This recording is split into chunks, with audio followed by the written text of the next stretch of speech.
तपाईँ फार्मर्स पासँग पछि कुरा हो अब फार्मर्स पासमा बसेर कस्तो गर्न मान लाग्छ इच्छा कि सपना जस्तै एकदमै अब यो राम्रो तरिकाले काम गर्नु पर्यो हैन अब नयाँ नयाँ तरिकाबाट यो कफी उत्पादन गर्ने हैन बिक्री वितरण गर्ने प्रशोधन गर्ने अब जापानी तरिकाबाट राम्रो तरिकाबाट जापानमा पनि लाने र राम्रो तरिकाबाट यो जुन काम गर्ने मान्छेहरूको लागि पनि हैन राम्रो आय आर्जन पैसा कमाउने बाटो धेरै बनाउने ओके लास्ट क्वेसन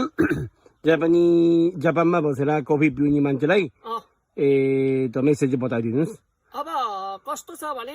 यो जापानीले नै गरेको कम्पनी हो हैन जहाँसम्म लाग्छ यो राम्रै छ नेपालको कफी हिमालयको देशमा उत्पादन भएको हो यसलाई राम्रो मानेर खाइदिनु होला धन्यवाद मेरो पनि धन्यवाद グッドグッドグッド 全編は YouTube で